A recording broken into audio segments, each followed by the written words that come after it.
বগুড়ায় ছোট বোনকে উত্ত্যক্ত করার প্রতিবাদ করায় ফাহিম হোসেন নামে এক যুবককে ছুরিকাঘাতে হত্যার অভিযোগ উঠেছে।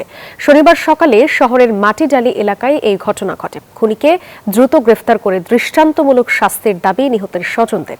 দ্রুত আইনি ব্যবস্থা নেওয়া হবে বলে জানিয়েছে পুলিশ। বগুড়া থেকে আব্দুর রাজ্জাকের ক্যামেরায় আব্দুস সালাম বাবুর রিপোর্ট। বগুড়া সদরের নওদাপাড়া গ্রামের আব্দুর রশিদের মেয়ে রিমিকে দীর্ঘদিন ধরে উত্ত্যক্ত করত এলাকার বখাটে যুবক তনয়। ১.৫ বছর আগে রিমির বিয়ে হয় সেতুর সাথে। বিয়ের পরেও বখাটে যুবক তাকে উত্ত্যক্ত করত। প্রতিবাদ করায় প্রায় ৩ মাস আগে নিহত ফাহিমের দুলাভাই সেতুকে ছুরিকাঘাত করে তনয়।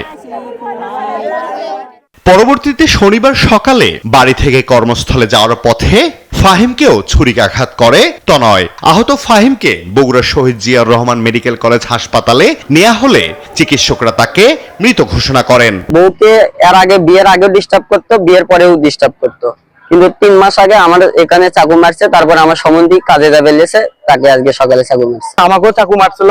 এখানে ছেড়ে বিচার হয়ে গেছে মীমাংসা। আজকে দেখেন চাকু মারলো, আমার ভাই আজকে আর নাই।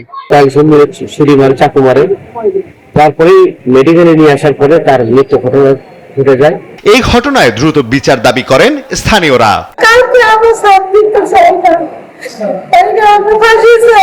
আমাদের সুষ্ঠু বিচার, এই সঙ্গে যারা সম্পৃক্ত আছে প্রত্যেকের বিচার দ্রুত আইনি ব্যবস্থা নেওয়া হবে বলে জানিয়েছে পুলিশ। পূর্ব শত্রুতার একটা বিষয় ছিল, এই বিষয়কে কেন্দ্র করে ঘটনাটা ঘটিয়েছে। বর্তমানে লাশ আমাদের মর্গে আছে। দ্রুত সময়ের মধ্যে আমরা আমাদের আইনগত আইনের আওতায় নিয়ে আসতে সক্ষম হব। এর আগে বোনের স্বামীকে ছুরিকাঘাতের ঘটনায় গ্রেফতার হয়ে জামিনে বেরিয়ে এসে এবার ছুরিকাঘাতে ভাইকে হত্যা করার অভিযোগ উঠেছে। Desk report, news 24।